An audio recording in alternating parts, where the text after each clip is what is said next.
This is Caroline. This is Maritess. And this is Laura. Welcome to Med Surg Moments, the AMSN podcast. This podcast is an engaging look at the lives of and surrounding medical surgical nurses. We're proud medical surgical nurses, just like you, sharing our stories, insights, and experiences to support you in your nursing journey. Our topic today is how to manage nurse morale when patient acuity is high. We're also very fortunate to have with us today a very special guest co-host. Drum roll, please. AMSN President Maritess Streelman. Welcome back to Med Surg Moments, this time as a guest co-host, perhaps a little less pressure than last time around. It's great to be here with you. A little less pressure for sure. Great. Well, as always, before we get started, let's spend a few moments talking about the highs and lows, or the roses and thorns, of life as a Med Surg nurse with our personal updates. Marissa, since you're our special guest co-host, why don't you get us started? Any roses or thorns you'd like to share? My brother got engaged. This will be his second time around. So we're excited for him. He's very happy. So looking forward to it. Well, congratulations to him. Yeah. So thorns, work is always one, right? Like just pedals on. But like, other than that, I mean, just coming off convention still. So I'm still feeling pretty good about that. Well, congratulations to your brother. And I'm with you with the convention. I'm still having moments of thinking what happened in the convention, especially like reading the newsletters that we've been receiving with AMSN. Also seeing it in social media, it kind of relieved the moment like that happened just a few weeks ago. And now we're here. Should I complete my CEs? I haven't completed my CEs, things like that. For my rose and thorns, I wanted to say, well, I didn't start any of my great dishes, I'll tell you. But this is a funny story I'll share. My kids, I have 5 of them, they showed me a link. And guess what link? The first episode of the Junior Chef. I follow a recipe. I think I can bake because you can just follow a recipe when you're baking. But a dish, a casserole, you really need to learn how to cook. And so they said, Mom, there's an 8-year-old Junior Chef who actually made a good dish. You can do this. You got to start somewhere, right, Maritess? You have to start somewhere. I would consider that supporting you and encouraging you in this. Yes, that's what I mean. They're not mean. They're very nice. They're letting me know you can do this, motivating me. I think I'll get there one day. You definitely did. Thank you. With the thorns, that's kind of hard because it's how you see things. The thorn part is really making that time again. I'm going back to that, but I wanted to share one of the strategies that I've been doing. I've been doing time blocking. And I used to do that before. Like I block my time based on the tasks that I have. I used to do a 15-minute block per task, but now I'm changing it to 30 minutes to give myself some allowance and leeway. Looks like it's working. I'm getting back on track. So that's how things are going. Laura, what's going on with you? Time blocking is great. I know our system at work reminds us, hey, I don't see any focus time on your calendar. Do you want to add some? So I always go in and try to look at the projects that I have going on and put myself a little 30-minute block that's specifically to work on such and such project. Another thing I've done that I will share is after I get out of a meeting, if I have a to-do, I'll put a block on my calendar a week before the next meeting to remind myself, hey, did you do this? You have a meeting on Friday. That's been helpful. My rose, just like the rest of you, has been kind of reeling from all that I learned at the AMSN conference and reflecting on all the great people that I met. I got to know Caroline very, very well. I met some other wonderful people that I see now as mentors and people that I can reach out to as I make decisions about next steps in my career. So super excited about that.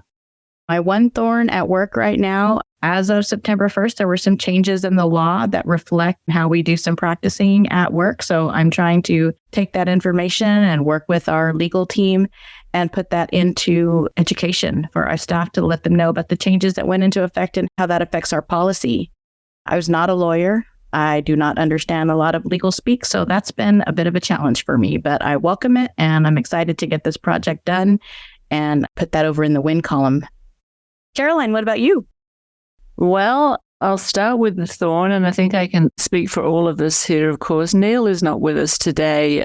Neil very sadly lost his brother recently, so we send out our condolences to Neil and his family. So we're missing you, Neil. We hope to see you back on the next podcast, and God bless you. The roses, well, definitely still thinking about convention. I really felt like this year we were back. We were all totally back. We tried very hard during COVID and post-COVID to get as many people together as possible, but it didn't really feel like a real convention.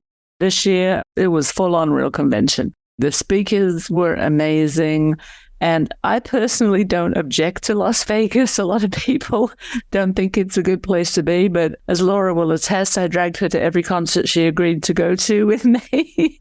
Happily dragged. Look at that. See, we've definitely found a new friend here for sure. Amazing conference, and looking forward to next year, of course, in Toronto. That'll be a first for us. So definitely a rose there for sure. As we approach the holiday season, my daughter, who got married last year, is going to be hosting her first Thanksgiving. So very much looking forward to that with her and her husband in Birmingham, Alabama. Hopefully she doesn't come to me for any cooking advice. That's her dad. You know, I don't cook. I'll never be with Maritess. We just don't do it. So why don't we move on to our topic? It's one that I suggested. How to manage nurse morale when patient acuity is high. Very important topic. So in hospital leadership, it's always one of the biggest challenges. What do you do when somebody calls out or you just don't have a full staffing complement and it's a season of high acuity and you're asking more and more of your nurses every single day? How do you do it? What do you do? I think for me, I always want to lead by example, especially with clinical leadership. And so I'm not afraid to get out there and roll my sleeves up and get involved if I have to. When you're asking someone to pick up an extra patient, extra duties, you should always be visible and prepared to get out there and help them as well. We seem to be asking more and more of our nurses every single day. But I think you've just got to be present, you've got to be visible, and you've got to understand that it's not always as easy to say, oh, we need to take 6 patients a day or 7 patients a day.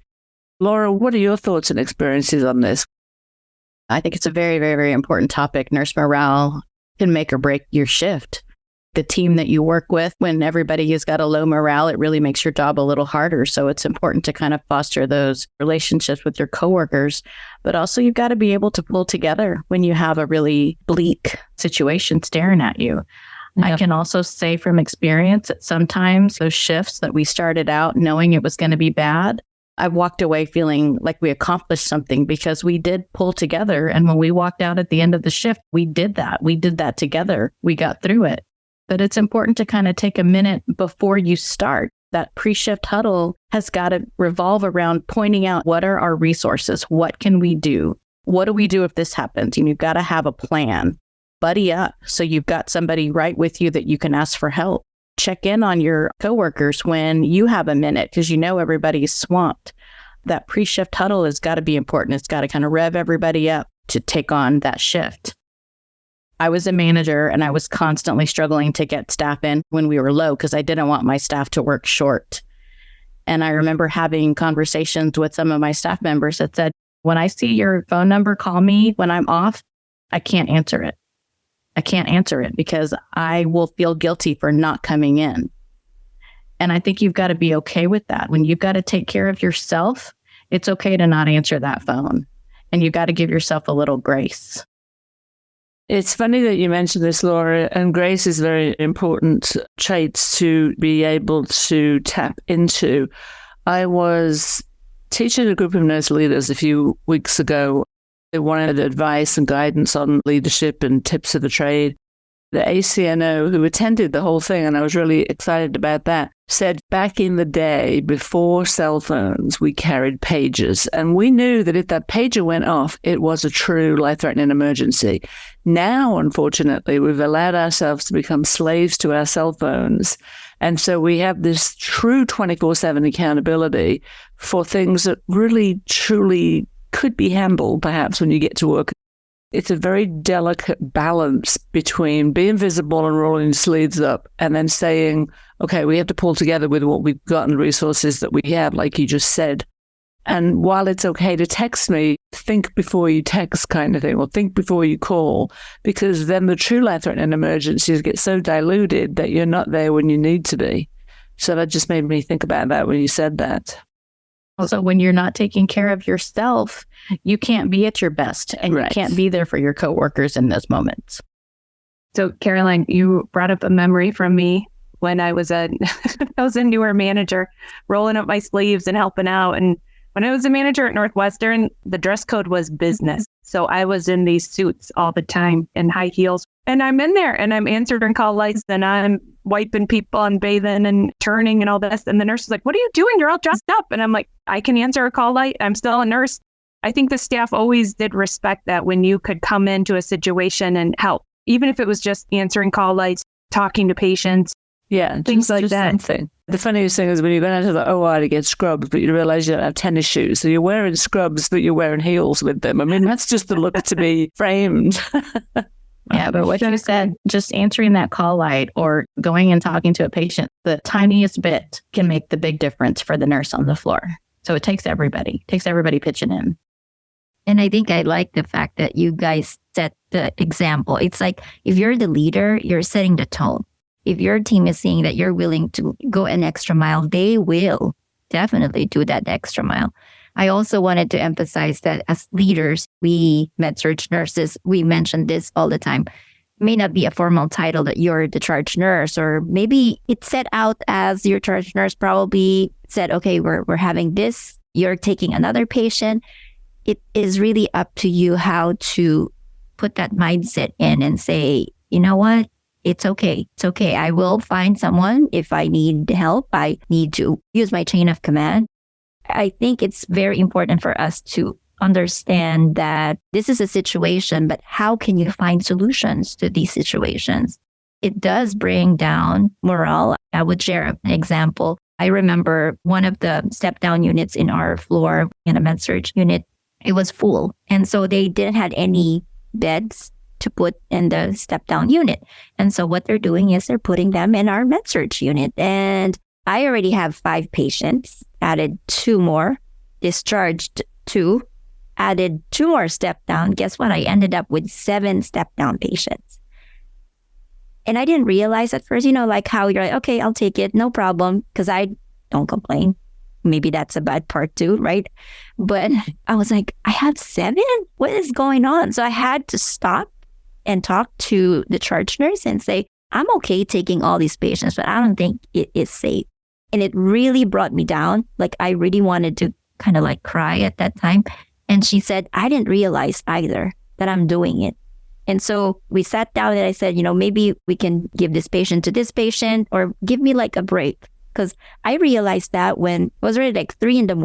and I realized I'm hungry. I haven't eaten. I haven't had break yet. And so it really brought me down. But what really helped was my team is willing to help. My charge nurse then was really willing to have that conversation, that we had a discussion. And again, I think it goes back to how we view ourselves and how we can have that mindset to make the tone positive. I think the other thing to think about here as well is the potential for tapping into emerging leaders. What are our thoughts on those bedside nurses who are not in a formal leadership position, or even the charge nurse, which is more formal? But what do we do with those in a leadership position, and how can we manage them up to step up and help in these situations? Has anyone got any thoughts or examples of when that has happened and then you realize you have an emerging leader in front of you that you never even knew existed until you put them under the microscope? I think it's definitely important to speak up when you need to speak up, but some people are not good at confrontation or conflict or stirring the pot. They're just not comfortable doing that. But somebody has to say something. So you as a bedside nurse, if you're not comfortable going forward, then find a friend and go together. Send an email, write a note. You make it anonymous, but things that need to be brought into the light, they don't get brought into the light if everybody stays silent. So it's important to find that courage. If you don't have the courage to do it by yourself, then you know somebody else is feeling the same way. So talk to your coworkers and do it together. I've had that happen so many times as a leader where like, I'm speaking for all of us. I'm speaking because I was the one who wanted to come forward. But I think when we talk about emerging leaders or clinical nurses that are not in formal leadership roles, a few ways that I worked with my teams to encourage morale and change the tide from we're in a bad place to we need to be in a good place as a unit, as a whole. One thing was we started a mentoring program. So every new nurse that came in, we assigned a mentor. And they weren't formal leaders. They weren't charge nurses, the mentors. They were nurses who we knew were experienced, but that could also be able to guide some of our newer nurses. And we tried to match them up personality-wise a little bit. Sometimes it worked, sometimes it didn't. But overall, I think it was pretty successful. And then one other thing was we had a sunshine committee. They focused on the fun stuff. And again, they were not formal leaders in charge positions, but they came together and they met once a month and they said, here's what we're working on for us. And they would plan on-unit parties or off-unit parties or different things, birthdays, and they would go in lulls. So I don't want you to think this was 100% successful all the time, but when they were doing things on the unit, it could really be felt. And we really tried to utilize them as our sounding board for what's going on the unit and then how to really move people in a forward direction with a positive thinking and that we are a team and we can work together. Great points there, Marisa. I think the important thing about recognition is being constant with it. It shouldn't just happen when acuity is high and morale is low. And I think a good leader will do a little something all the time so that the staff don't feel like, well, she's only stepping out of the office because we're busy. That is completely the opposite effects of what you're trying to achieve. On the scale of things, it doesn't cost much to make sure that everyone gets their lunch, for one thing. In some states, it's the law. You have to badge out for 30 minutes. There's a union or a labor law that says you have to do this. But I think being consistent, it doesn't have to be anything grand, but just being consistent, letting people take a bathroom break or get a drink of water. It doesn't have to be a full 3-course lunch every day, but I think that's an important point from the leadership perspective to keep everyone's morale up because the staff know that you've got their back. As a leader, you don't always have time to be consistent with those projects, which is why I really liked having the staff nurses working on the committee part because I wasn't really part of it. They would just say, hey, can you approve this or not approve it? Or do we have money for this? And so they would come to me for that, but I wasn't really spearheading it. And so again, it was peers. Some managers get caught up in that. Like, I'm going to give everyone a birthday card. I'm going to give everyone a birthday card. Well, what happens the one time you forget someone's birthday? Yes, mutiny. Mutiny is what.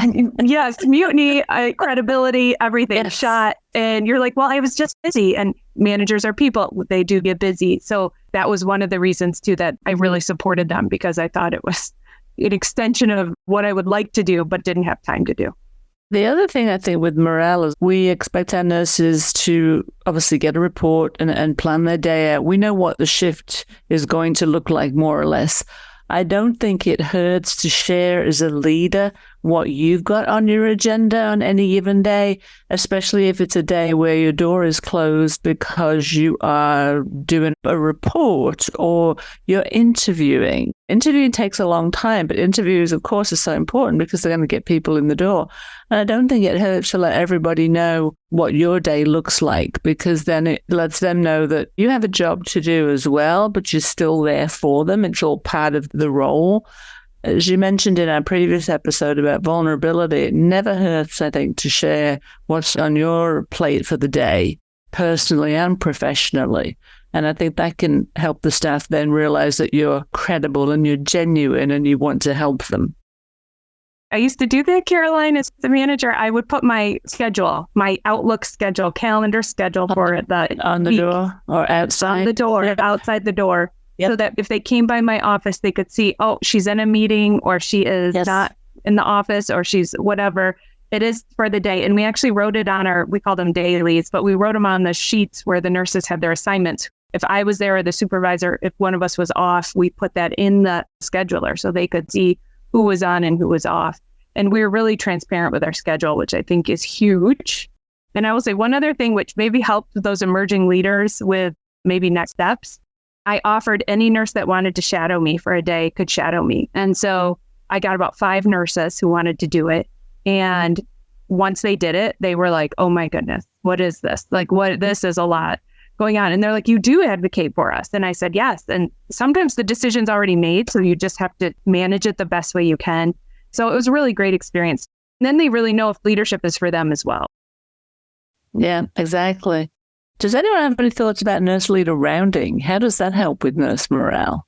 Yeah, I think that recognition is key, just being recognized for the good work that you do. So I know every time I was doing nurse leader rounding, and if I got a positive response, I made sure to share that, not only with the staff member, but also with the whole unit.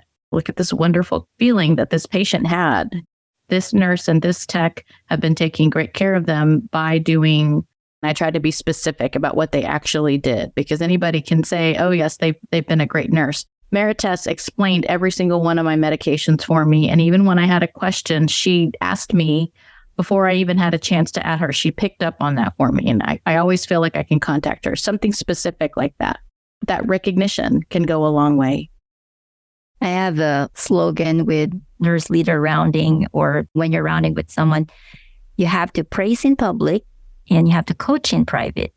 If there's something that's not really working well, you have to do it in private. You have to really very specific and not just identify what is wrong, but also what is the possible solution. I think that's really important because it will really help boost the morale of the nurse.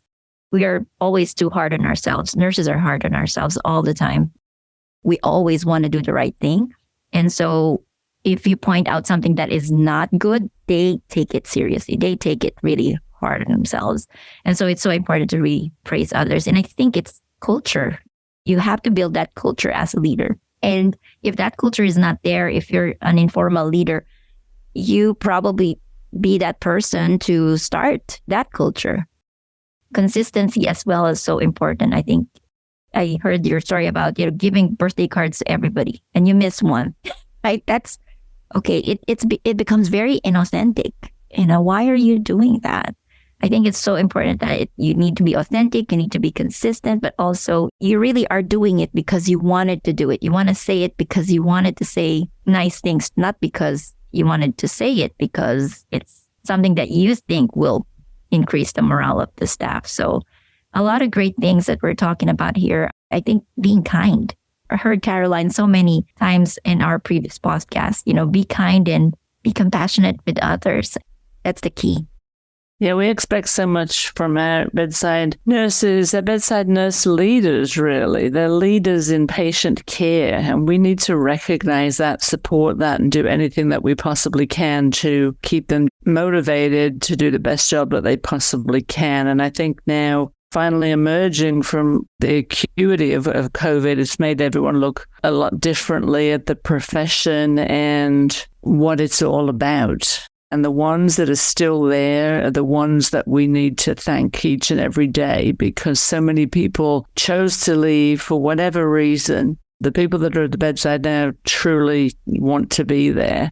And it's taken a big shift for us to have a pandemic to think about managing people up, looking at a healthy work environment, looking at incivility in the workplace, all of that comes together with this. Certainly for me, it's heightened my awareness of what people are going through. I always say people's behavior is for a reason, whether it's good or bad. There's always something going on. And some people are much more vocal and transparent than others. And it's those quiet ones that you also have to reach out to as well. Like you said, coach in private. Just take them to one side and ask them if everything's okay and how you can help them, because these people will become part of your work family. We spend enough hours with these people for sure. Final thoughts, ladies. Don't be afraid to speak up. Your feelings are important, so don't be afraid to speak up. Find somebody that you can talk to about it. Yeah, I agree. Speak up, and also use your peers to come together and say, and go to your manager if that's a possibility and say, this is what we need. This is how we need help. And it's not pizza and it's not ice cream. It is different type of support. We need to stop kind of saying, well, pizza will fix the problem. Yeah, it's nice to have the meal on the unit, but that means now I didn't even get to leave the unit for lunch. So I think we really need to think around the box about having some infrastructure in for morale, not just day of in the pinch, a morale booster, right? Because that only works for a moment. For sure. Well, believe it or not, ladies, we are just about out of time. Before we go, let's quickly summarize what we have learned today. So for bedside nurses, they can be emerging leadership moments. And if you don't feel comfortable stepping forward alone, then team up with another nurse and step forward and lead together.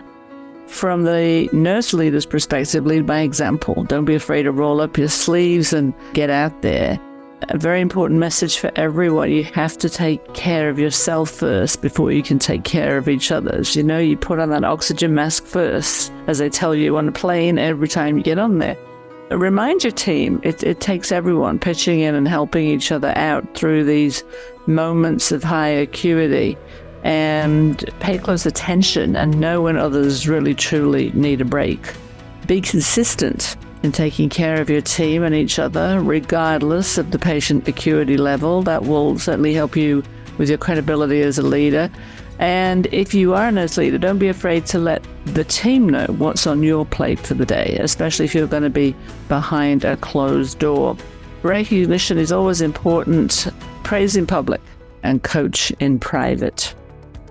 So before we go, we'd also like to take a quick moment to thank once again our wonderful, amazing AMSN President, Dr. Maritess Streelman, for joining us as co-host. I hope you had some fun with us. I did have fun, and thank you for having me on, and I'd love to be on again. Thank you. Thanks everyone for joining us. We'll see you next time. We look forward to connecting with you on the next episode of Med Surg Moments, the AMSN podcast. In the meantime, we want to hear from you. Send us your questions, topic ideas, and feedback via our official Med Surg Moments email address, amsnpod@amsn.org. That's amsnpod@amsn.org. I'd also like to remind you to become a member of AMSN or renew your membership at www.amsn.org. You receive lots of cool benefits and perks, such as discounted pricing on the annual convention and continuing education. We encourage you to help us spread the word and subscribe to the Med Surg Moments podcast via your smartphone podcast app to receive notifications of future episodes. Please be sure to leave us a review and recommend Med Surg Moments wherever you get your podcasts to help us reach even more listeners. I invite you to join the conversation by sharing your ideas and questions on AMSN's Facebook, Instagram, LinkedIn, or Twitter pages. And don't forget to add #MedSurgMoments to your post. Simply enter AMSN in the search field on any of these social media platforms to connect with us. The content within the Med Surg Moments podcast represents the views, thoughts, and opinions of the co-hosts and may not necessarily reflect the views, thoughts, and opinions of the Academy of Medical Surgical Nurses. Until next time, I'm Caroline. Laura.